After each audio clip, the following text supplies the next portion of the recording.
त्यसर्थमा यो नहोस् भन्नका लागि हामी प्रयत्नरत रहन्छौँ। हामीले आज गरेका बाचाहरूको अर्थ आजका भोलिलाई केही छ र केही पछिसम्मका लागि छ। नीति निर्माण तहमा संसारका सबै देशहरूले 100 वर्षपछिको नीतिहरू निर्माण गरिरहेका छन्। तर हामीले अलिकति अगाडिको कुराकानी गऱ्यौँ भने यो हुँदैन कि धेरै परको हो कि भन्ने हामीलाई लाग्छ। तर त्यसो होइन।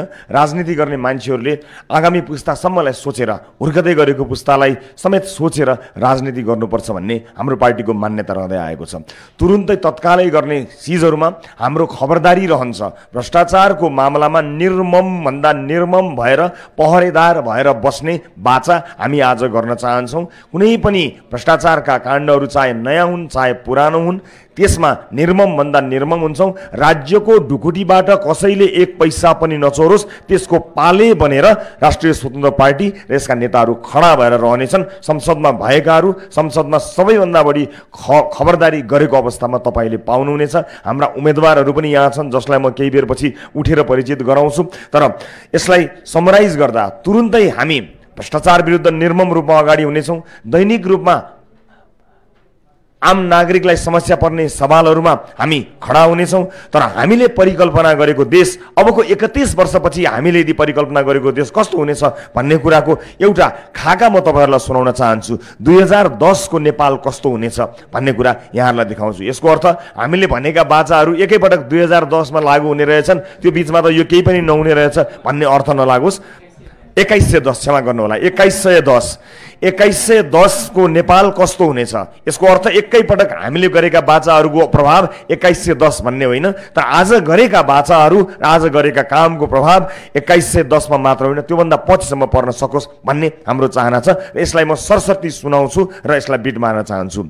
यो बाचा पत्रले अबको 31 वर्षपछि विक्रम सम्वत 2110 मा राष्ट्रिय स्वतन्त्र पार्टीले परिकल्पना गरेको नेपालका लागि आधार तयार पार्नेछ। नेपालको संविधान 2072 मा लिपिबद्ध समाजवाद प्रति प्रतिबद्धतालाई ध्यानमा राख्दै यस बाचा पत्रमा तत्त कार्यक्रमहरूमा राखिएका छन्, जसले विक्रम सम्वत 2110 सम्ममा नेपालमा समाजवादको आधार तयार गर्नेछ, जसबाट निम्न लक्ष्यहरू हासिल भइसकेका हुनेछन्। 1.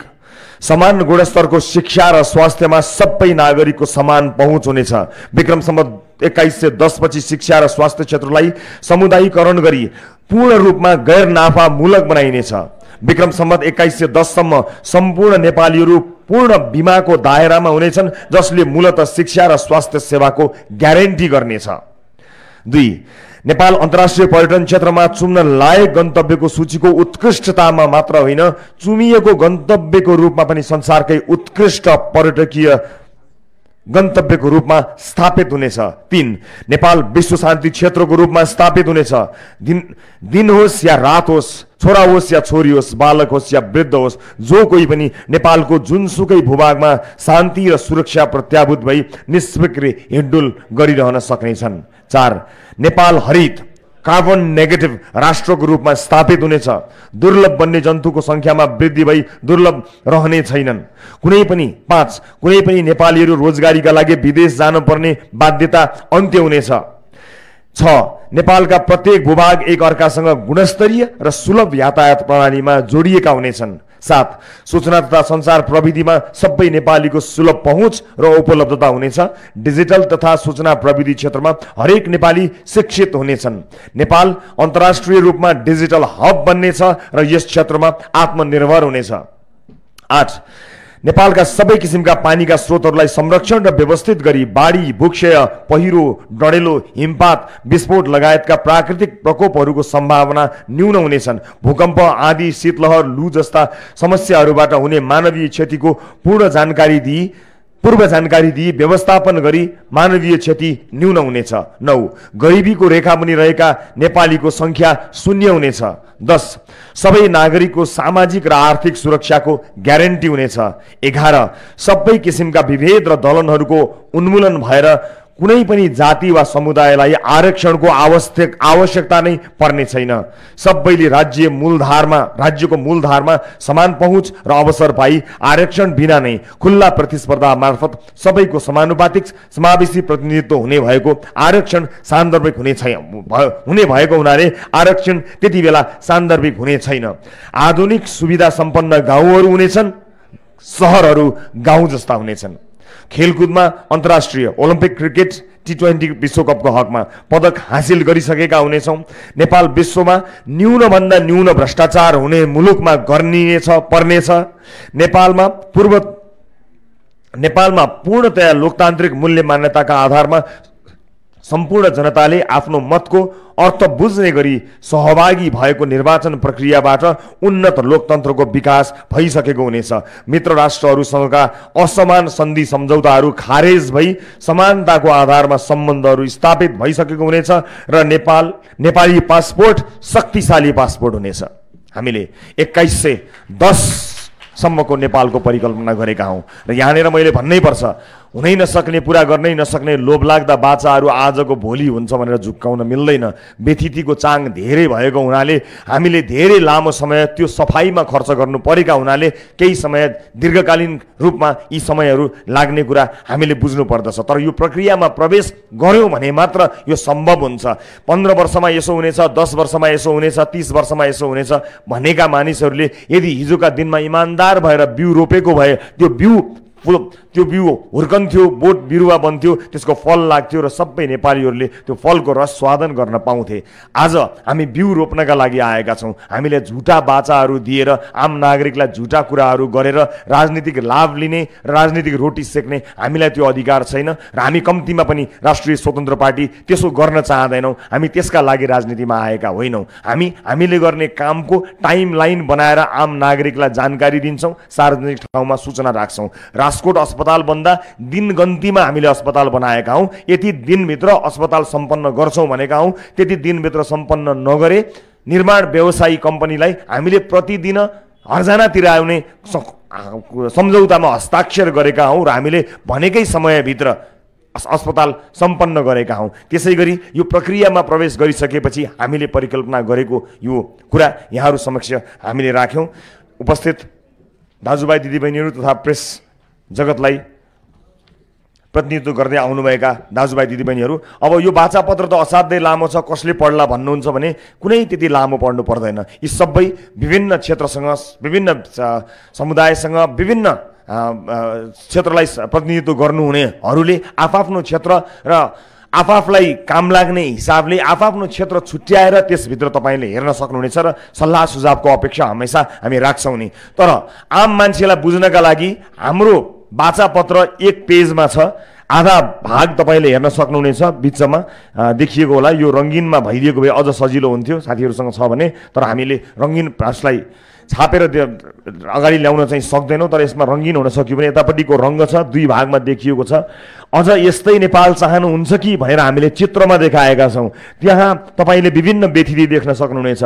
हेर्दै जानुभयो भने त्यहाँका व्यथितिहरू पत्ता लगाउन तपाईँलाई केही नभए पनि आधी घन्टाभन्दा बढी समय लाग्नेछ। ती सबै हामीले राखेका विषयहरू हुन्। त्यो आलोचना गर्नका लागि होइन, हामी कहाँ छौँ भन्ने देखाउनका लागि हौँ। र परिवर्तनको पक्षमा हुनुहुन्छ भने राष्ट्रिय स्वतन्त्र पार्टीको घन्टी चिन्हमा मत दिनुहोस् र हामीले यदि त्यस्तो होइन यस्तो चाहनुहुन्छ भने कस्तो हुनेछ भन्ने कुरा हामीले बाचामा यी भनेका यो लामो अहिले भर्खरै 1.5-2 घन्टा जति हामीले लगायौँ होला नि। यो समय कसैले खर्च गर्नु पर्दैन। हाम्रो बाचापत्र यति एउटा पेज मात्रै हो भन्ने बुझ्नु होला। बस यति एउटा लिएर हामी अगाडि जान्छौँ। हेर्न चाहने हुनका लागि हामीलाई स्क्यान गरेर, तपाईँले घन्टी स्क्यान गरेर हेर्न सक्नुहुनेछ। त्यो स्क्यान तयार गर्नेछौँ र जसलाई समय छैन, जसलाई यति लामा लामा बाचा कसरी हेर्छ भन्ने लागेको छ, उहाँहरूको लागि सजिलो छ, मात्र 1 पेज। अब यसरी यसलाई बुझौँ कि राष्ट्रिय स्वतन्त्र पार्टीले आफ्नो वाचापत्र सार्वजनिक गरेको छ। त्यो वाचापत्रलाई बुदागत रूपमा आफ्नो वेबसाइटमा, आफ्ना ठाउँहरूमा राखेको छ। त्यसलाई प्रिन्ट गर्न चाहनुहुने जो कोहीका लागि पनि त्यसले त्यो उपलब्ध छ र घन्टी स्क्यान गर्ने बित्तिकै त्यो तपाईँले आफ्नो मोबाइलमा हेर्न सक्नुहुनेछ। र जसलाई हामीले यसको सर्वाधिकार नेपाली जनतालाई सुम्पिएका छौँ। अनि यस वाचापत्रका कुनै पनि अंश वा पुरै वाचाहरू कुनै पनि नेपाली दल तथा सरकारद्वारा पुनरुत्पादन, कार्यान्वयन तथा कपी गरेको पाइएमा राष्ट्रिय स्वतन्त्र पार्टीद्वारा सधन्यवाद, स्याबास भनिनेछ। हामीलाई कुनै आपत्ति हुने छैन।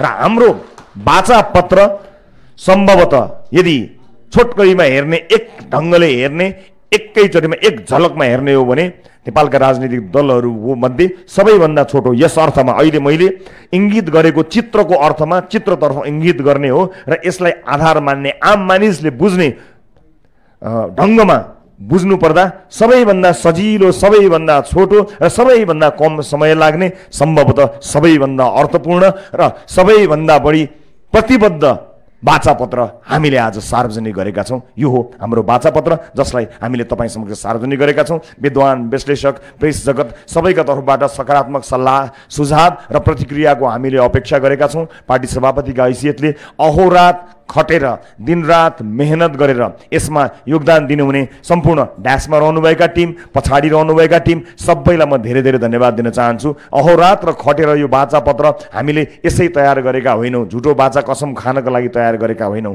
हामीले यसलाई पुरा गर्नुपर्ने हुन्छ, त्यो पुरा गर्नका लागि हामी आएका हौँ। त्यसका लागि हामीलाई देशैभरिका हाम्रा उम्मेदवारहरूलाई घण्टी चुनाव चिन्हमा मतदान गरिदिनु हुन म हार्दिक अनुरोध गर्न चाहन्छु। घण्टी चुनाव चिन्ह वाहक हाम्रा उम्मेदवारहरू देशैभरि रहेका छन्। समानुपातिकतर्फ पनि यो समाजमा योगदान दिनुभएका 101 होनहार उम्मेदवारहरू हुनुहुन्छ जसलाई तपाईँले हेर्न सक्नुहुनेछ। बस हामी यति मात्र चाहन्छौँ। मङ्सिर 4 रासोपा सरकार। सबको जय होस्।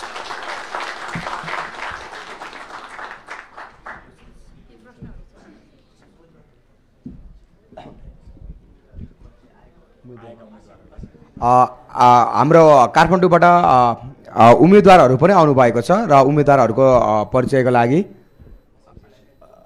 हजुर आसिफ उम्मेदवारहरू अगाडि आइदिनु होला। डाक्टर तुलसीमा कार्की अर्देर बाहिर हुन्छ। डाक्टर तुलसीमालाई पनि बोलाऊ। प्रदीप विष्ट काठमाडौँ 10बाट प्रदीप विष्ट हुनुहुन्छ। काठमाडौँ 10बाट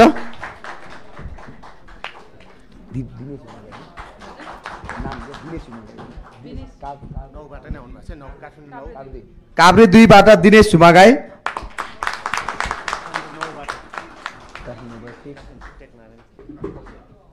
काठमाडौँ 9बाट टेकनारायण पोखरेल।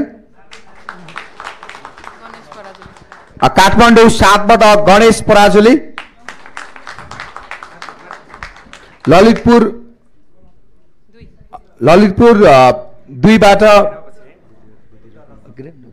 बुद्धरत्न महर्जन। भक्तपुर 2बाट साजन विश्वकर्मा। काठमाडौँ 2बाट शोभिता गौतम। काठमाडौँ 6बाट शिशिर खनाल।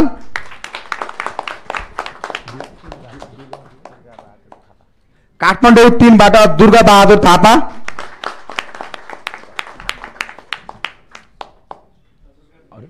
दुर्गा विक्रम थापा सरी। अरू समानुपातिक उम्मेदवारहरू पनि हुनुहुन्छ। समानुपातिक उम्मेदवारबाट खसारिया पुरुष तर्फबाट डोलप्रसाद अरियाल। खसारिया पुरुष तर्फबाटै गणेश कार्की। आदिवासी जनजाति महिला तर्फबाट सुमना श्रेष्ठ। आदिवासी खसारिया पुरुषबाट डाक्टर अच्युतम लामिछाने। आदिवासी पुरुषबाट विष्णु कुमार श्रेष्ठ।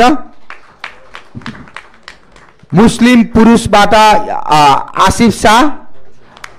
मुस्लिम पुरुषबाट इस्रात बुल्ला मिया। आदिवासी पुरुषबाट शङ्कर श्रेष्ठ। आदिवासी महिलाबाट कुसुम महर्जन।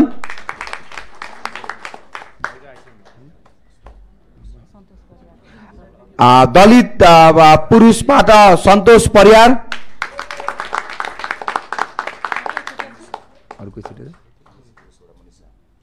मनिषा हुनुहुन्छ। मनिषा मधेसी पुरुषबाट मनिष झा।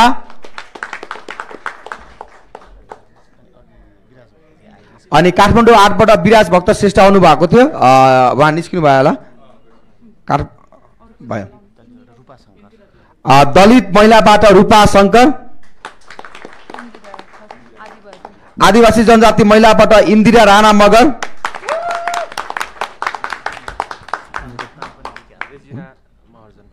आदिवासी महिलाबाट रेजिना महर्जन। आदिवासी महिलाबाट सीता मुक्तान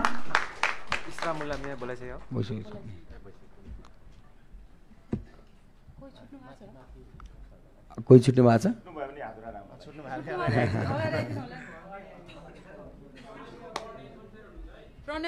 प्रणय काठमाडौँ 5 बाट डाक्टर प्रणय शमशेर राणा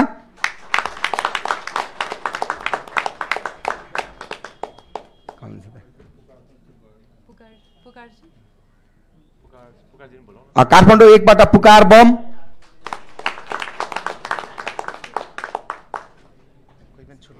ठीक छ कोही पनि छुट्नु भएको छ भने अगाडि आइदिनु होला यहाँ देखिएन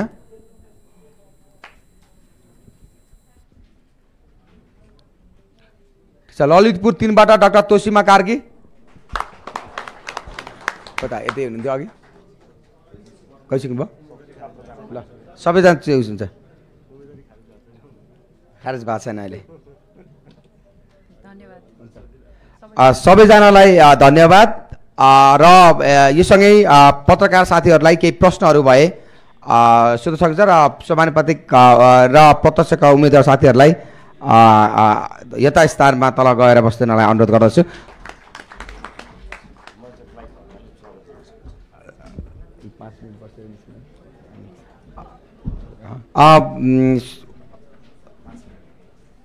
पत्रकार साथीहरू केही प्रश्नहरू भए हजुर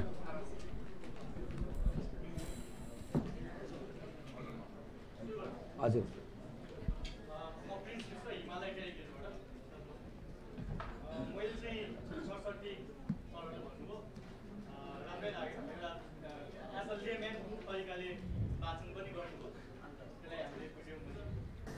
त्यही सन्दर्भमा मैले पनि एउटा एज अ लेमेन त्यही भाषामा चाहिँ सामान्य क्वेसनहरू गर्न चाहेँ एउटा प्रश्न चाहिँ सबभन्दा पहिलो कुरा चाहिँ तपाईँहरूले जुन वार्षिक 50 लाखसम्म कारोबार गर्ने व्यवसायीलाई चाहिँ आम्दानी कर नलाग्ने भन्नुभयो 20 लाखभन्दा कम गर्नेहरूलाई चाहिँ लेखा परीक्षणै नगरी पुग्छ भनेर भन्नुभयो अब करको दायरा फेरि हामीले त अब राज्य चलाउनलाई त उठाउनै पर्ने हुन्छ हैन त्यसको व्यवस्थापनबारे के सोच्नु भएको छ हैन यो के हो खासमा यसको कार्यान्वयनको बारे एकैछिन म प्रश्न चाहिँ एकैछिन सर्वप्रथम राखिदिन्छु त्यसपछि अर्को चाहिँ 80% जुन स्रोत र श्रम नेपालकै प्रयोग गर्नुपर्ने भनेर भन्नुभएको छ त्यसलाई चाहिँ ती उद्योग व्यवसायीहरूलाई चाहिँ छुट दिने करमा भनेर भन्नुभएको रहेछ तर जो पुँजीपतिहरूले नेपालकै ठुला पुँजीपतिहरू जो चाहिँ अहिलेको दिनमा नेपालका श्रमिकहरू युज नगरेर भारतबाट आयात गरेर चाहिँ श्रमिकहरू युज गर्छन् तिनीहरूको लागि चाहिँ के व्यवस्था छ तिनीहरूको बारेमा के सोच्नु भएको छ अर्को कुरो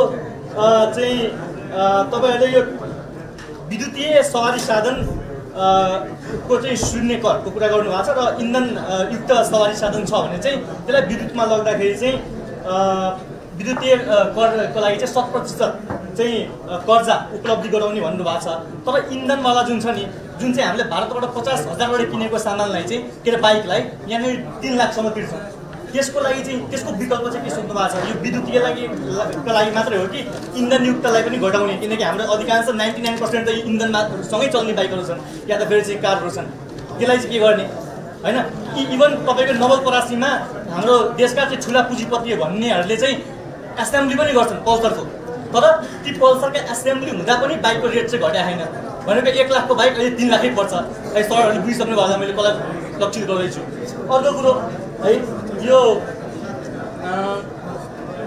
सार्वजनिक चाहिँ के अरे डिजिटल पोर्टलद्वारा चाहिँ घर जग्गा किन्ने छ दलालीकै कुरा यहाँ लेख्नु भएको रहेछ त्यसलाई पनि हामीले वैधानिक गर्ने कुरा भन्नुभएको छ र अर्को चाहिँ यो खेलहरूमा चाहिँ लोटो र चाहिँ चिट्ठा त्यसलाई चाहिँ कानुनी बनाइने भन्नुभएको छ यसको चाहिँ आधार र यसको चाहिँ एउटा चाहिँ सुनिश्चितता हैन के कतिसम्मको हुन्छ त्यसको बारेमा पनि अलिकति खुलाइदियो हुन्थ्यो र अर्को सबभन्दा मलाई इम्पोर्टेन्ट क्वेसन चाहिँ के लाग्यो भन्दाखेरि चाहिँ यसको बारेमा चाहिँ म चाहिँ रवि सरसँगै एक्सपेक्टेसन राख्छु यो चितवनलाई चाहिँ आर्थिक हब बनाउने जुन एउटा राख्नु भएको छ सङ्कल्प या त फेरि चाहिँ त्यसलाई चाहिँ अलिक बढी नै फोकस गरी जस्तो लाग्छ मलाई चितवनलाई किन वीरगञ्जलाई किन नगर्ने वीरगञ्ज त हाम्रो पौराणिक क्यापिटल सिटी हो नि त होइन वीरगञ्जलाई किन नगर्ने चितवनले किन रवि सर त्यहाँ उठेर हो कि या त फेरि चाहिँ वीरगञ्जलाई हामीले अवमूल्यन गरौँ कि हामीले हरेक स्ट्रक्चरबाट हेर्ने हो भने इन्फ्रास्ट्रक्चरदेखि लिएर त्यसको पौराणिक इतिहासलाई हेर्ने हो भने नेपालको क्यापिटल सिटी क्यापिटल सिटीको अर्थमा मैले राजधानी भन्दा पनि त्यो पुँजी भनौँ न सहरको रूपमा चाहिँ वीरगञ्जलाई चिनिन्थ्यो। तर आजको दिनमा वीरगञ्ज त्यो व्यवस्थित हुन सकेको छैन। तपाईँले चितवनलाई पर्यटकीय सहर बनाउनुहोस्, त्यसलाई चाहिँ पर्यटकमा राख्नुहोस्, तर वीरगञ्जलाई चाहिँ क्यापिटल सिटीको रूपमा इस्टाब्लिस गर्नुहोस् न। वीरगञ्जमा त्यसको चाहिँ एउटा चाहिँ परिकल्पना राख्नुहोस् न। चितवनले चाहिँ किन राख्ने? कि त यो एउटा चाहिँ चुनावी एजेन्डा अरूहरूले चाहिँ एउटा चाहिँ अब सामान्य रूपमा एउटा फन्डा मात्रै हो कि यसलाई चाहिँ अलिकति खुलाइदिनु होला। हस् त, धन्यवाद। यसको जवाब मेरो म एकदम त्यस दौडामा छु, त्यस कारण मेरो जवाब दिएर मलाई निस्किनुपर्छ, मेरो फ्लाइट छ। क्षमा गर्नु, बाँकी साथीहरूले सबै जवाब दिनुहुनेछ। म यो जवाब दिन्छु र यो जवाबसँगै मलाई जाने अनुमति पनि दिनु होला। फ्लाइट छुटाउन मिल्दैन, ठाउँ ठाउँमा साथीहरू हुनुहुन्छ। एकदमै धेरै चुनावी दौडाउनु छ। अब सबभन्दा पहिलो कुरा एउटा सेन्टरका हिसाबले पनि चितवन एउटा सेन्टरमा बसेको त्यो लोकेसन हामी सबैलाई थाहा भएको विषय नै हो र व्यवसायका हिसाबले त्यहाँ एकदमै धेरै सम्भावना भएको कुरा यो मैले पहिलोपटक भनेको होइन। यसअगाडि धेरै मानिसहरूले अझ यसै क्षेत्रमा रहेका मानिसहरूले भनेको हुनाले र त्यसको सम्भावना अध्ययन गर्दाखेरि हामीले पनि त्यसमा तुक पायौँ, त्यसमा अर्थ पायौँ, त्यसमा कारणहरू पायौँ। यस अर्थमा हामीले त्यसलाई हेऱ्यौँ। चितवनमा आफू गएको हुनाले त्यसलाई अलिकति मिहिन ढङ्गले मैले हेरेँ, एकदमै स्वाभाविक हो। त्यसलाई म लुकाउन चाहन्न, किनभने त्यसमा अध्ययन गर्दै जाँदा, त्यहाँका सम्भावनाका कुराकानी गर्दै जाँदा त्यसलाई अझै बढी मिहिन ढङ्गले हेर्ने उम्मेदवारका रूपमा मैले हेरेँ, स्वाभाविक रूपमा भयो। तर चितवन आफै डिजर्भ गर्छ। म नगए पनि जो कोहीले पनि, यो पहिलोपटक उठेको मुद्दा होइन, धेरै पटक धेरैजनाले उठाउनु भएको मुद्दा भएको हुनाले त्यसको निरन्तरताका लागि के रहेछ त भन्दा त्यो एउटा ठाउँ जहाँको पनि एउटा नजिक सबैतिरबाट सेन्टर पर्ने हिसाबले पनि र धेरै व्यापारी व्यवसायी साथीहरू धेरै हुनुभएको र त्यहाँ व्यवसायको एउटा अवस्था असाध्यै उर्वर एउटा भूमि भएको हुनाले हो। देशको जुनै पनि ठाउँमा यस्ता सेन्टरहरू हुन सक्छन्, अन्य ठाउँ पनि हुन सक्छन्। तपाईँले भन्नुभएको वीरगञ्जको फेरि अथाह आफ्नै पृथक गजब सम्भावना छ। त्यो सम्भावनालाई हामीले इन्कार गरेको होइन। कुनै पनि ठाउँलाई चुन्नु भनेको अर्को ठाउँ नचुन्नु होइन। यसरी नबुझिदिनु हुन म अनुरोध गर्न चाहन्छु। यो अथाह सम्भावना, धेरै सम्भावना र पछिल्लो समय चितवनलाई अझ बढी बुझिरहेको, आफू त्यहाँ पनि भएको हुनाले पनि र यो मभन्दा अगाडि पनि धेरै मानिसले यसलाई उठान गर्नुभएको हुनाले त्यसलाई एउटा निरन्तरता दिने कोसिस गरिएको हो, जहाँ एकदम अथाह सम्भावना छ। यस्ता सम्भावनाहरू देशैभरि खोजी गर्ने कार्य हामी निरन्तर रूपमा गरिरहनेछौँ। तपाईँहरूले उद्घोषणै गर्नु के भन्नुभयो भन्दा चाहिँ देशको दोस्रो स्टक मार्केट चाहिँ हामीले चितवनमा खडा गर्छौँ। दोस्रो स्टक मार्केट चितवनमा किन, वीरगञ्जमा किन खडा नगर्ने के? किन वीरगञ्ज आफैमा एउटा औद्योगिक क्षेत्र हो। वीरगञ्जलाई यति प्रचुर त्यसमा चाहिँ इन्भाइरोमेन्टल इन्डस्ट्रियलाइजेसन छ। अझ ठुलो बनाउला नि, त्योभन्दा पनि ठुलो बनाउला नि हुनसक्छ। दोस्रो भनेको पहिलो नै बन्छ कि वीरगञ्ज? सायद पहिलोको प्रतीक्षा वीरगञ्जले गरेको हो कि भोलि सम्भावना खुल्यो भने त्यो मार्केटले पहिलो र दोस्रो भन्ने हो। अहिले हामीले यहाँसम्म, किनकि सङ्ख्याका हिसाबले, यसपछिका हिसाबले, पहिला को सुरु भयो त्यसपछि को भयो भन्ने हिसाबले हो, भोल्युमका हिसाबले, कारोबारका हिसाबले, बटम लाइनका हिसाबले तय हुने कुरा त बेग्लै छँदैछ नि। त्यतिखेर त देशका अन्य ठाउँहरूका अथाह सम्भावनाहरू छन्। वीरगञ्जको बारेमा म एकदम जानकार छु। वीरगञ्जमा पटक मैले रिपोर्टिङ गरेको छु, त्यहाँका विषयमा काम गरेको छु। यस अर्थमा एकदमै तपाईँले भन्नुभएको कुराको सम्भाव्यता र सम्भावनाको नजरअन्दाज गरिएको पक्कै पनि होइन। त्यसमा अथाह सम्भावना, अरू धेरै सम्भावना छ। औद्योगिक रूपमा त्यहाँको विकासका लागि थुप्रै छुट्टै योजनाहरू बन्नुपर्ने हुन्छ। एकै चुनावमा सबै कुरा भनेर सकिने कुरा होइन। त्यसका सम्भावनाहरू तपाईँले भन्न भ्याउनु भएको, तपाईँले भन्न पाउनु भएको, तपाईँले सम्झिन पाउनु भयो भन्दा धेरै बढी छ वीरगञ्जको। यस अर्थमा त्यसलाई अझ गहन ढङ्गले अध्ययन गरेर अगाडि बढाएर हामी त्यस्ता कुराहरू लिएर आउनु चाहिँ चुनावका लागि मात्र गरिएको चिज होइन। आज हामी चुनावी मैदानमा छौँ, तर के चुनावी मैदानबाट हामीले घोषणाहरू गरिरहँदा अथवा बाचाहरू गरिरहँदा देशका अन्य ठाउँका सम्भावनाहरूलाई नजरअन्दाज गर्न सक्छौँ र? पक्कै पनि सक्दैनौँ। सबै ठाउँका आफ्नै विशिष्ट पहिचानहरू छन्। लुम्बिनीको कुराकानी गर्नुहोस् तपाईँ, कति धेरै सम्भावना छ, कति धेरै पहिचान बनेर बसेको छ। यस्ता ठाउँहरू भनिसाध्य छैन, गनिसाध्य छैन। यसलाई निरन्तर रूपमा दिन्छौँ, प्राथमिकताका साथ अगाडि बढाउँछौँ। तर सुरुवात गर्दा कहीँ न कतैबाट सुरुवात गर्नै पर्ने हुन्थ्यो। त्यसरी सुरुवात गरिएको र यसको सुरुवात गर्ने, घोष गर्ने म पहिलो मान्छे होइन। म त्यसको निरन्तरता मात्र दिन चाहन्छु, पार्टी त्यसलाई निरन्तरता दिन चाहन्छ। बस त्यति भन्छु। हस्, पत्रकार साथीहरूसँग म बिदा हुन्छु। तर यहाँ घोषणापत्र तयारी समितिका संयोजक लगायतका साथीहरू, पार्टी प्रवक्ता, प्रेस संयोजक सबै यहीँ हुनुहुनेछ। मैले एकदमै तालिकाभित्र चल्नुपर्ने हुन्छ। भव्यदेखि नै अथवा त्यो अलिकति विलासी हो कि भन्ने देखिने बेग्लै कुरा हो। तर यसमा हामी अलिकति सचेत छौँ। सकेसम्म कार्यक्रम ठिक समयमा सञ्चालन गर्ने हाम्रो उद्देश्य छ। हामी त्यसमा अडिग रहँदै पनि आएका छौँ। 2-4 मिनट कहिलेकाहीँ त्यसमा क्षमा माग्ने बाहेकका अवस्थामा हामी त्यसलाई पनि मनन गर्दै अगाडि बढ्दै आइरहेका छौँ। हामीले जति पनि सभाहरू गऱ्यौँ त्यहाँ कहीँ पनि मञ्च बनाएर आफू बस्ने र आम नागरिकलाई भुइँमा राख्ने र नेता चाहिँ आलिशान जस्तो एकदमै धेरै विलासी सोफाहरू जस्तोमा बस्ने र आम नागरिकलाई तल राख्ने कामलाई हामीले बन्देज गऱ्यौँ। हरेक ठाउँमा हामीले हाम्रो भाषणभन्दा पहिला आम नागरिकको सपना के हो यो देशका लागि भन्ने कुरा उहाँहरूबाट सुन्यौँ। आफ्नो परिकल्पनाको देश कस्तो हो भन्ने कुरा उहाँहरूबाट सुन्यौँ र हामीले सुन्नुपर्ने आम नागरिककै लागि हो। उहाँहरूकै कुरा सुनेर अगाडि बढ्दै हामीले छोटो समयमा 62 जिल्लामा हाम्रो पार्टीलाई विस्तार गर्न हामी सफल भयौँ र जहाँ जहाँ हामी पुग्यौँ सबै ठाउँमा आम नागरिकको कुरालाई हामीले प्राथमिकताका साथ दियौँ। हामी आफ्ना भाषण सुनाएर हिँडेनौँ। हामीले आम नागरिकको परिकल्पना कस्तो रहेछ भन्ने कुरा सुन्यौँ ताकि हामीलाई यो वाचापत्र तयार गर्न सजिलो होस्। वाचापत्रमा हामीले तिनै आम नागरिकका कुराहरूलाई समावेश गर्न खोजेका छौँ। ठुल्ठुला कुराहरू छैनन्, कतिपय कुराहरू होलान्, त्यो ठुला लाग्दा हुन् तर त्यति ठुला होइनन्, तिनलाई हामी गर्न सक्छौँ भन्ने सोचेका छौँ। मलाई अचम्म लाग्छ आम नागरिकको जब कुरा सुन्दै हामी ठाउँ ठाउँमा पुग्यौँ, आम नागरिकको माग सुन्दा अचम्म लाग्छ। त्यो अचम्म आज यो वाचापत्र सार्वजनिक गर्ने दिनमा म तपाईँहरू समक्ष साट्न चाहन्छु। नागरिकले के मागेका रहेछन् भनेर हामी देशैभरि पुग्यौँ। हुन त म यो चुनावमा मात्र देशभर गएको होइन, योभन्दा बढी त म आम नागरिकको सेवामा टेलिभिजनमा कार्यक्रम गर्दा नै गएको छु र आम नागरिकका दुःख पीडालाई सार्वजनिक रूपमा राख्दै तिनलाई समाधान गर्ने कोसिस पनि गर्दै आएको छु। तर यसपटक अलिकति विशेष भयो, राजनीतिक ढङ्गले गइयो, अलिकति फरक त पर्ने नै रहेछ। जनता के मागिरहेका रहेछन्? ठुलै चिज मागेका होला नि त, किनभने देशले जनताको इच्छा पुरा गर्न सकेन। यत्रो त्याग बलिदानबाट आएको नेता त्यत्रो परिस्थितिबाट त्यत्रो झङ्गार तरेर सङ्घर्षको त्यत्रो पहाड उक्लेर आउनुभएको नेतृत्व गर्नुबाट यतिका वर्षसम्म देशमा विभिन्न चरणमा शासन प्रणालीहरू चल्यो, सरकारहरूमा गए, तर कसैले पनि नसकेको कत्रो ठुलो पहाड रहेछ। जनता चाहन्छन् चाहिँ के? नेपाली जनताको चाहना के रहेछ?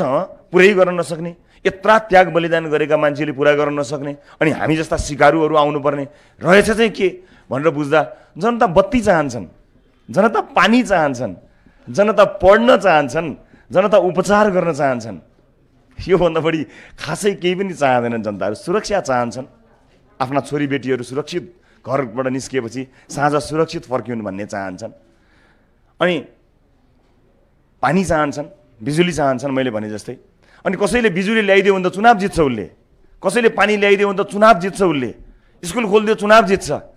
अनि यो काम होइन र यो माग गर्नुपर्ने कुरा हो र? एउटा नागरिकको अधिकार होइन यो?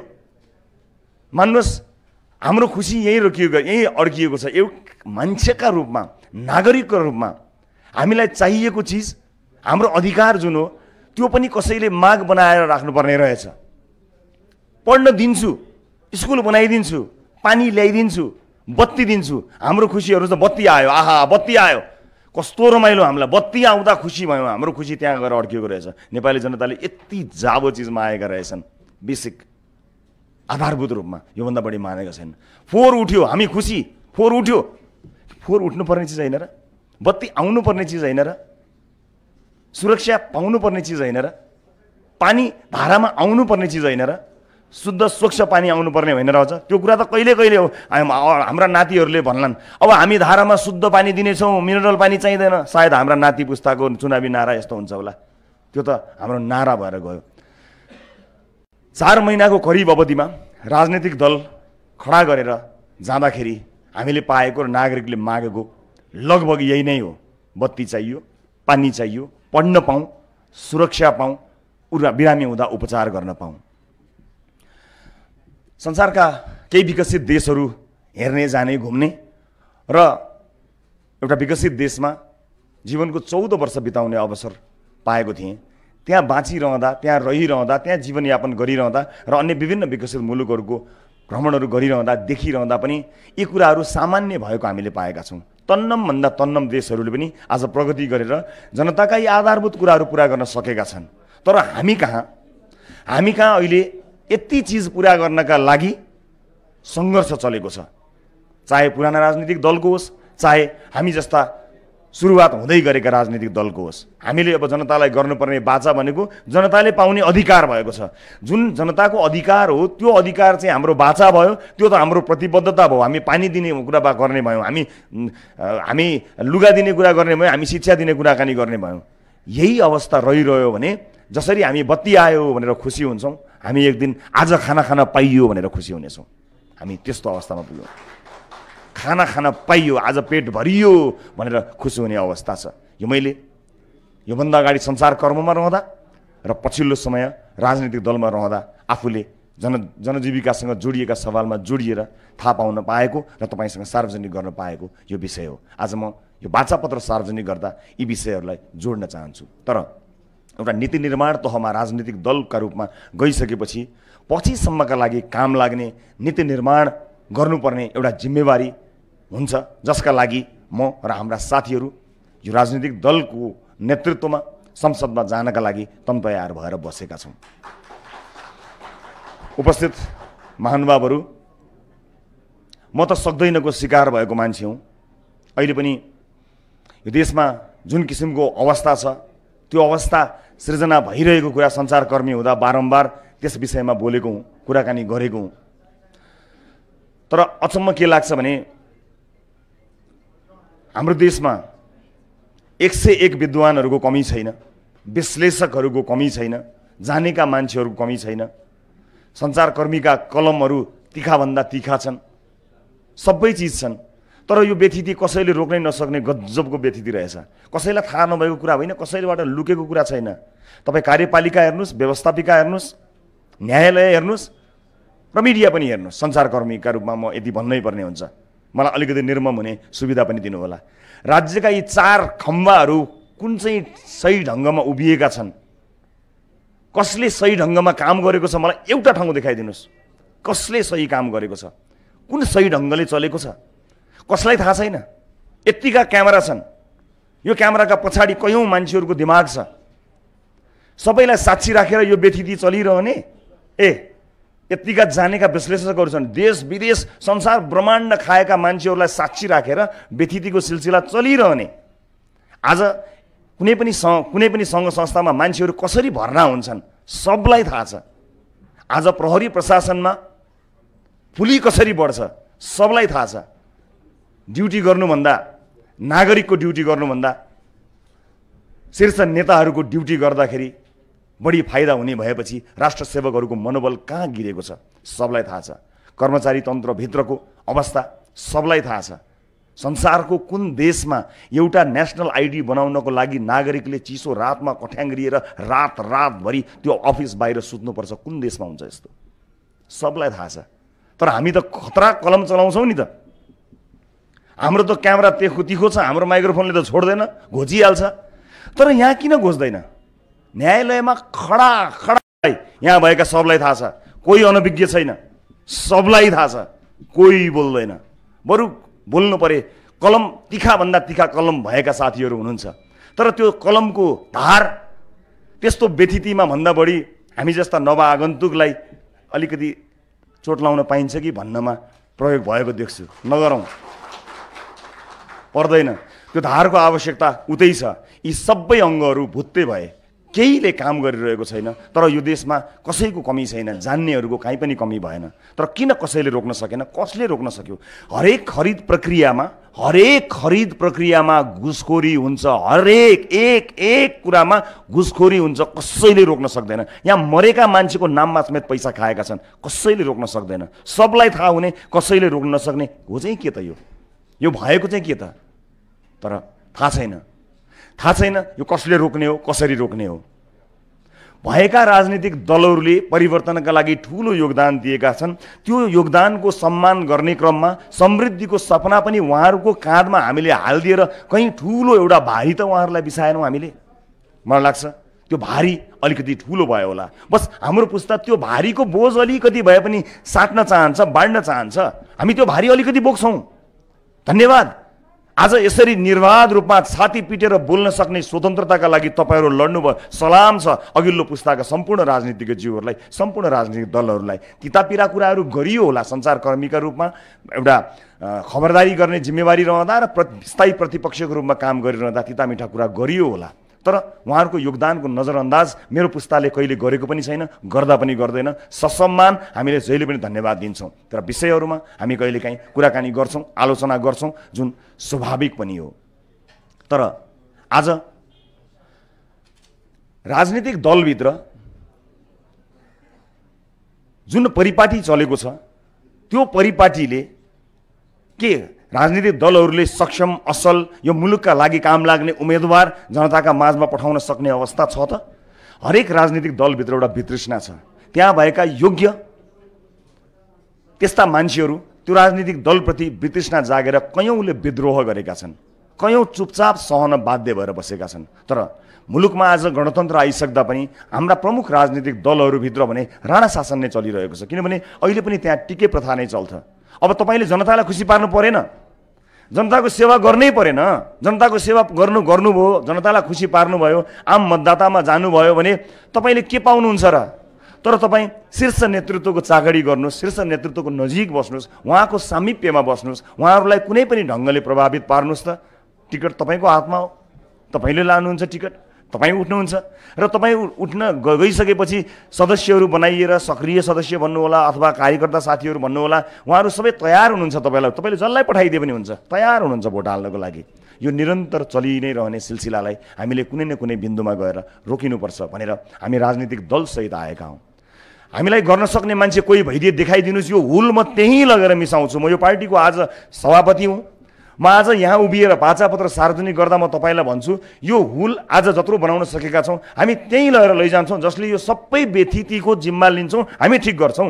राज्यका पदहरू बेच्न नदिने काम हाम्रो हो। म यो समाजको वरिष्ठ पत्रकार हुँ, मेरो कलममा यति ताकत छ कि कसैले पनि राज्यको पद बेच्न सक्दैन भनेर कोही पत्रकार साथी आउनुहोस्, एउटा विश्लेषक आउनु पर्यो, यस्तो विश्लेषक आउनु पर्यो कि उहाँको विश्लेषणले पद बेच्ने मान्छेको हात गोडा काम्नु पर्यो नि।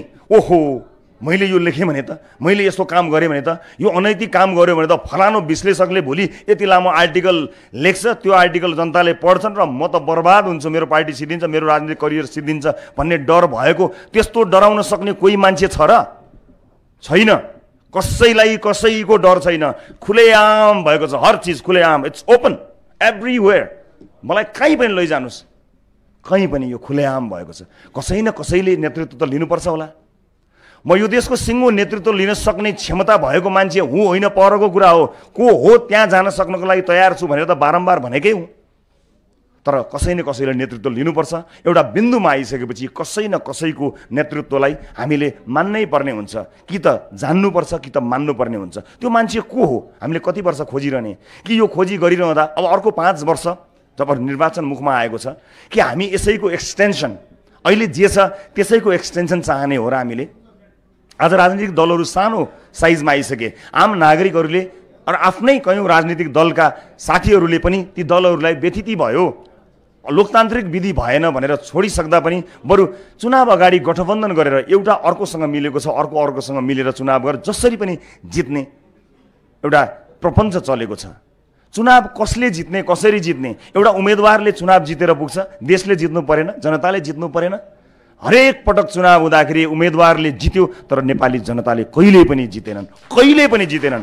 जितेको भए एउटा पानी खान्छु पानी दे भनेर बस्दैन थिए, बिजुली बाल्दे भनेर बस्दैन थिए, स्कुलमा छानो हाल्दे भनेर पाठ्यपुस्तक दे भनेर बस्दैन थिए। जितेनन्, व्यक्तिले जित्यो, तर देशले, जनताले जित्नै सकेनन्, हामीले जिताउनै सकेनौँ। त्यस अर्थमा अब भ्रष्टाचारको कुरा गरौँ अलिकति। यो देशको सबैभन्दा ठुलो समस्या भ्रष्टाचार हो भन्ने कुरा स्वयं राजनीतिक दलका नेताहरूलाई थाहा छ। उहाँहरूले स्वयं भन्नुभएको छ, हो यो कुरा अलग हो कि यो कुरा उहाँहरू प्रतिपक्षमा बस्दा भन्नुहुन्छ, यो कुरा अलग हो कि उहाँ प्रतिपक्षमा हुँदा भन्नुहुन्छ यो देशको सबभन्दा ठुलो कुरा भ्रष्टाचार हो, भ्रष्टाचार मौलायो भन्नुहुन्छ। तर सबलाई थाहा छ, यो देशको बच्चालाई थाहा छ कि यो देशको प्रमुख समस्या भनेको भ्रष्टाचार हो। भ्रष्टाचार कसले गरेको छ? तपाईँले र मैले गरेको छु, तपाईँले गर्नुभएको छ कि यो देशको गरिब किसान मजदुर ज्यालादारी गरेर पसल थापेर 2 छाक कमाएर बेलुका लगेर छोराछोरीलाई खुवाउने मान्छेले भ्रष्टाचार गरेको यो देशमा उसले हो? कसले? खेतमा काम गर्दै गरेको किसानले, एउटा ठेला ठेल्दै गरेको मजदुरले, फ्याक्ट्रीमा काम गर्दै गरेको मजदुरले, कि कलिला आफ्ना छोराछोरी र आफ्ना भगवान जस्ता बाआमालाई यहाँ छोडेर अरबमा पसिना बगाएको नेपालीले बिगारेको हो? उसले खाएको, उसले गरेको भ्रष्टाचार कसले गरेको? कसै न कसैले गर्यो। अनि त्यो मान्छे कहाँ छ? यहीँ छ। सम्भवतः ठुला राजनीतिक दलहरूको संरक्षण छ अथवा ठुला राजनीतिक दलभित्रै छ। तिनै नीतिहरूले गर्दा भएको होइन। तर आज एउटा दलको नेताले यदि भ्रष्टाचार गरेको हो भने अर्को दलको नेता प्रतिपक्ष भएर जनताको पक्षमा उभिन्छ र राज्यको ढुकुटी दोहन भएको हेर्न नसकेर उसले प्रतिपक्षको भूमिका निर्वाह गर्छ र त्यसको विरोधमा ऊ बोल्छ, संसदमा बोल्छ, सडकमा बोल्छ, सबैतिर बोल्छ। अब कसले बोल्ने? 5 वटा कि 6 वटा दलको गठबन्धन भनेर सरकार बनेको छ। ती मध्ये कोही एउटा भ्रष्ट रहेछन् भने त्यो गठबन्धन दलभित्रको एउटा नेताले उहाँ भ्रष्टाचारी हो भनेर चुइक्क घरमा यसो काने खुसी श्रीमतीसँग पनि गर्न सक्छ। किनकि त्यो गर्ने बित्तिकै कि ऊ चुनाव हार्छ, कि ऊ पद जान्छ, कि उसको भोलि सरकार भए सरकार ढल्छ। अब यो देशको भ्रष्टाचारको पर्दाफास कसले गर्ने? प्रतिपक्ष विहीन भयो देश। किनभने अब कुनै पनि दलसँग चुनाव लड्न मिल्ने भए कुरा कसको मिल्यो र अब देखिएको हो। अहिले भएकालाई यो सफल गरिन्छ नि, यो बाँडफाँड गरिन्छ नि। यो बाँडफाँड गर्दाखेरि चाहिँ नि त्यो बाँडफाँड गर्दा उसित परेर चिठा हालेर गर्ने हो भने जोसँग मिल्दा पनि फरक भएन। यस अर्थमा सबै राजनीतिक दलहरू एउटै भएर आए, यो देशमा प्रतिपक्ष रहेन। There is no opposition party in this country. Sorry to say this, we do not have an opposition party in this country. जब देशमा अपोजिसन पार्टी हुँदैन, अपोजिसन फोर्स हुँदैन, त्यसपछि हुने के? यही व्यथिति हो। जसले जे गरे पनि कसले कराउँछ? यो देशमा धेरै अभियन्ताहरू छन्, तिनको अभियानले यो भ्रष्टाचार रोक्न सकेन। भ्रष्टाचार फैलिएर न्यायालयसम्म पुग्यो। अन्तिम आशा त हुन्थ्यो नि मान्छेलाई, न्यायालयमा म अब अदालत जान्छु, म देखाउँछु तँलाई भन्ने हुन्थ्यो नि। के देखाउनु? अदालतले देखाइदिइसक्यो, सबै देखाइदिइसक्यो। उदाङ्ग, योभन्दा धेरै बोल्न पनि पाइँदैन। फेरि मलाई फेरि देखाइदिन्छ उसले। त्यस कारणले धेरै बोल्नु पनि हितकर छैन। तर जे हो त्यो हो। प्रतिपक्ष विहीन देश यस्तै अवस्थामा जान्छ। अबको 5 वर्ष के त? हामीमाथि तीखो प्रहार, प्रश्नको वर्षा, त्यस्तो धार। हामी भर्खरै जन्मदै गरेका नवजात शिशुहरूलाई अलि धारिलो हुन्छ कि? मेरो यो विनम्रतापूर्वक अनुरोध हो।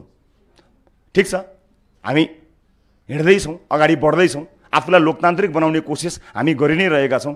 तर त्यही धार त्यति नै ओझ्याएर, त्यति नै तीखो बनाएर अहिले भएका राजनीतिक दलहरूका व्यथितिमा चलाउन सकिएको भए यो व्यथिति हुँदैन थियो। र आज हामी जस्ता मान्छेहरू टेलिभिजनमा जोडिएर गरिएको सवालहरूमा आम नागरिकको साथ मिल्दै गयो र त्यो साथमा धेरै मानिसहरूलाई जोड्न सकिन्छ भनेर हामी राजनीतिक दलका रूपमा अगाडि बढ्यौँ।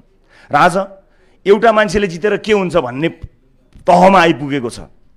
सक्दैन, हुँदैन, यसले गर्न सक्दैन भन्ने यो भाष्य अब यतिखेर एक्लैले के गर्छ भन्नेमा आइपुगेको छ। सक्दैन, हुँदैन, सक्दैन त मलाई रेडियो नेपालमा बाल कार्यक्रममा एउटा कविता भन्न जाँदा नि सक्दैन भनेर भनिएको थियो। म बच्चामा एउटा जब कविता भन्दा पनि सक्दैन भनेर फालिएको मान्छे म पर्छु। म अलिकति आफ्ना कुरा राख्न चाहन्छु, यो उपस्थितिलाई को फाइदा लिन चाहन्छु। केही मिनट सक्दैनको एउटा शिकार भएको हुँ म हुर्किँदै गरेको पुस्तालाई अलिकति मैले प्रेरणा दिनै पर्ने हुन्छ। बाल कार्यक्रममा एउटा सानो कविता भन्न पनि सक्दैन भन्थे। सिंहदरबार बाहिर घन्टौँ बसेको छु। हुँदै गयो, अगाडि बढ्दै गयो, टेलिभिजन कार्यक्रमहरूमा कुराहरू आए, सक्दैन भन्ने कुराहरू आए, सक्दैन भन्दै गर्दै गयो, अगाडि गयो, कहिल्यै सक्छ भनिएन, सक्दैन। विभिन्न घटनाक्रमहरू हुँदै गए। मैले फेरि सञ्चार कर्ममा आउने प्रयास गर्नका लागि नेपाललाई विश्वमै चिनाउन सकिन्छ भनेर विश्व कीर्तिमानको एउटा योजना गरेँ। संसारकै सबभन्दा लामो टेलिभिजन टक सो। सक्दैनको शिकार भइरहेँ। त्यो सक्दैनलाई पनि पार गरेर सक्ने बनियो। नेपालको नाम अहिले कसैले ब्रेक गर्यो होला, तर विश्व कीर्तिमानमा दर्ज गरेर एउटा आफूलाई पनि गर्व र देशलाई पनि गर्व लागेको महसुस मैले गरेँ। तर सक्दैन भन्नेहरूको एकदम कमी मलाई रहेन। त्यसपछि त्यो केही पनि होइनमा परिणत, त्यो सक्दैन, अब त्यो केही पनि होइन, त्यो गरेर केही हुँदैनमा परिणत भयो। त्यसपछि आम जनजीविकाको सवाललाई राष्ट्रिय मुद्दा बनाउनुपर्छ। जबसम्म मिडियाको हेडलाइन चेन्ज हुँदैन तबसम्म हाम्रो लाइफ लाइन चेन्ज हुँदैन भन्ने विश्वास लिएर हेडलाइन परिवर्तन गर्ने क्रममा हामीले कार्यक्रम सुरु गर्यौँ जहाँ आम नागरिकका पीडाहरूलाई प्राथमिकताका साथ प्रस्तुत गर्यौँ। यो देशमा फलानु नेताले यसो भन्नुभयो, आज यसो गर्नुभयो, यसरी यहाँ उद्घाटन गर्नुभयो र उसो गर्नुभयो, उहाँ यहाँ पुग्नुभयो, त्यहाँ पुग्नु भएको हेडलाइनको जगजगीमा हामीले आम नागरिकलाई 10,000 20,000 ठगेको, विदेशमा अलपत्र पारेको, किर्ते कागज गरेर लुटेको, विभेदमा पारेको, विभिन्न किसिमको हिंसामा पारेका मान्छेहरूको हेडलाइनलाई परिवर्तन गर्न खोजियो। त्यतिखेर पनि हुँदैन सक्दैन भनियो। तर आज आम नागरिकहरूसँग यति जोडियो कि हजार मान्छेहरूलाई न्याय दिन, उहाँहरूको पक्षमा आवाज उठाउन सफल भइयो र कयौँ भ्रष्टहरूलाई, कयौँ लुटेराहरूलाई आज जेलमा राख्न पनि सफल भइयो। तर हुँदैन भन्नेहरू अझै पनि सक्दैन र हुँदैन नै भनिरहेका छन्, सक्दैन र हुँदैन भनिरहेका छन्। अहिले राजनीतिक दल सुरु गर्दा पनि सक्दैन र हुँदैनको यो बाण हामीमाथि चलाइएन भने त एकदमै सजिलो छ। हुँदैन सक्दैन केही हुँदैन, अब एकै सिट ल्याएर के गर्ने हो र भन्न त कति पनि मिनट लाग्दैन। तर जुन ढङ्ग र जुन तयारीका साथ हामी आएका छौँ त्यसको लागि मेरो विनम्रतापूर्वक अनुरोध छ, हाम्रा दस्तावेजहरू एकपटक हेरिदिनु होला। हामीले देशमा राजनीतिक दलहरूमा भएका विकृतिहरूलाई सुधार्नको निमित्त त्यस्ता प्रावधान यो दलमा राखेका छौँ जसले यदि अरू दलले अनुसरण गरे पनि त्यसले एउटा राम्रो प्रभाव पार्न सक्छ। जस्तो यदि कसैलाई चुनावमा टिकट चाहियो भने अहिले जाने पार्टी सभापति अथवा पार्टीका उच्च नेता अथवा पार्टीका अध्यक्षहरू कहाँ हो? तर हामीले प्रारम्भिक निर्वाचनको सुरुवात गरेका छौँ। प्रारम्भिक निर्वाचन गरिसकेपछि कसैले पनि कुनै पनि शीर्ष नेताको चाकडी गर्नु पर्दैन, जनताको सेवा गरे पुग्छ। आम कार्यकर्ता साथीहरू, आम सदस्य साथीहरूले मत दिएर उम्मेदवार छान्ने हो, कसैले पनि छान्न पाउँदैन। सर्वसम्मत भए पनि हामी रिजेक्ट गर्नुहुन्छ भनेर सोच्छौँ। यदि 2 जना हुनुभयो 3 जना हुनुभयो भने चुनाव गर्छौँ, चुनावबाट छानिन्छ, त्यही नै हो विधि। सानो उदाहरण दिन चाहन्छु म। सम्भवतः 2008मा हुनुपर्दछ, अमेरिकामा डेमोक्रेटिक पार्टीको तर्फबाट उम्मेदवारहरू देखिए। एकजना हिलेरी क्लिन्टन जो आफैमा एकदमै पावरफुल लेडी, फर्स्ट लेडी भइसक्नु भयो कि, र पार्टीभित्र ठुलो त्यस पार्टीभित्र डेमोक्रेटिक पार्टीभित्र ठुलो चाहिँ एउटा शक्ति भएको, राष्ट्रिय अन्तर्राष्ट्रिय क्षेत्रमा ख्याति कमाएको एउटा त्यस्तो प्रतिष्ठित सबैले चिनेको नेता एउटा उम्मेदवार, र त्यसै पार्टीभित्र एउटा यङ भर्खरैको अफ्रिकन अमेरिकन कम्युनिटीलाई रिप्रेजेन्ट गर्ने एकजना लयर बराक ओबामा, 2 जना भए। मान्नुहोस् त, यदि हामी कहाँ जस्तो हाम्रा राजनीतिक दलहरूमा जस्तो भएको भए त्यो प्रेसिडेन्टको टिकट, राष्ट्रपतिको उम्मेदवारको टिकट कसले पाउँथ्यो? सोझै हिलेरी क्लिन्टनले पाउने थिइन् नि, होइन? तर त्यहाँ प्रारम्भिक निर्वाचन भन्ने प्रणाली थियो, प्राइमेरी भन्ने सिस्टम थियो, र 2 जना उठे र त्यस पार्टीका सचेत कार्यकर्ताहरूले त्यति पावरफुल, त्यति एक्सपोजर पाएको, राष्ट्रिय अन्तर्राष्ट्रिय रूपमा ख्याति पाएकी र फर्स्ट लेडी समेत भइसकेकी हिलेरी क्लिन्टनलाई हराएर बराक ओबामा भन्ने विभिन्न प्रवाद राखेका छौँ। न हामीले कार्यकर्ता नै पार्टीभित्र राखेका छौँ, न भातृ सङ्गठन राखेका छौँ, ताकि चुस्त भाषापत्र गराएर राख्न सक्नुहुनेछ, त्यसबाट विमुख हुन पाइँदैन। यो भन्न बाँकी नै केही छैन, सब भनिएको छ। यो त उसले पनि भन्यो, उसले पनि भन्यो, हेर्नुहोस् 15 वर्ष अगाडि भनेको जस्ताको तस्तै छ भनिएको छ। त्यसकारणले यी निर्जीव भाषाहरूलाई सजीव बनाउनको निमित्त एउटा प्रतिबद्धताको खाँचो छ। त्यसका लागि हामी नेता, लिडर र मतदाता, भोटरको बिचमा केही पनि नराख्ने सिस्टम लिएर पार्टी गठन गरेर आएका छौँ। कोही पनि बिचमा छैन, शुभचिन्तक हुन्छन्। यदि पार्टीले राम्रो उम्मेदवार उठायो भने, राम्रो उम्मेदवार भएका कारण शुभचिन्तकहरूले आफैले त्यस उम्मेदवारलाई जिताउनका लागि क्याम्पेन गर्छन्, आफ्नो पैसा खर्च गरेर भात खान्छन्, आफ्नो पैसा खर्च गरेर पेट्रोल हाल्छन्, आफ्नो पैसा खर्च गरेर हिँड्छन्। कसैको अपारदर्शी चन्दा लिएर भित्रभित्रै त्यो धन्दा गर्ने काम हामी गर्न चाहँदैनौँ। हामीले त्यो कुरालाई वर्जित गरेका छौँ। यसर्थमा हामीले कि त भोटर कि त लिडर, योभन्दा अर्को परिकल्पना गरेका छैनौँ। त्यस अवधारणामा टेकेर हामीले वाचापत्र तयार गरेका छौँ। र उपस्थित महानुभावहरू, अब त्यो वाचापत्रमा यदि ती वाचाहरू पुरा गर्न सकिएन भने हामीले के गर्ने भन्ने गहन विषय छ। घर घरमा हामी जाँदा, घर घरमा जब हामी जान्छौँ घर दैलोमा, तपाईँलाई हामीले गरेका वाचाहरू पुरा नगरेको खण्डमा के सजाय दिन मन छ त्यसको ड्राफ्ट तयार गरेर राख्नु होला। तपाईँले तयार पार्नुभएको ड्राफ्टमा म उम्मेदवारका हैसियतले आफ्नो निर्वाचन क्षेत्र चितवन क्षेत्र नम्बर 2 का मतदाताहरूलाई हाम्रो वाचापत्र हेरिसकेपछि त्यो वाचा पुरा गर्ने कागज जसरी गरिन्छ कागज तयार पार्नु होला, म हस्ताक्षर गरेर आउँछु। त्यो वाचा पुरा नहुँदाखेरिका शर्तहरू तपाईँ राख्नुहुनेछ। मेरो कुनै पनि शर्त छैन, मेरो कुनै पनि कन्डिसन छैन। तपाईँले राखेको शर्तमा निशर्त म हस्ताक्षर गरेर आउँछु र हाम्रा ध्यानपूर्वक सुन्नुहोला। नेपाली जनताले तपाईँ घर दैलोमा जाँदा तपाईँका लागि तपाईँले गर्नुभएको वाचा पुरा गर्नु भएन भने तपाईँले यो सजाय पाउनुहुन्छ भनेर एउटा कागज तयार गरेछन् भने त्यो कागजमा हस्ताक्षर गर्नुहोला। कसैले हस्ताक्षर गर्न मानेन भने भोट दिनु पर्दैन, पाइँदैन। नेपाली जनतालाई झुक्क्याउन पाइँदैन। कुनै पनि मतदाताले हस्ताक्षर गर्न मान्नु भएन भने उहाँले म सक्दिनँ, यो काम गर्न सक्दिनँ भनेर त्यहीँबाट घोषणा गर्नुपर्ने हुन्छ। नेपाली जनतालाई बारम्बार छल्न, ठग्न, लुट्न हामीले सक्दैनौँ, हामी चाहँदैनौँ र हुँदैन पनि। यो वाचा गर्नको लागि आज म उभिएको छु र यो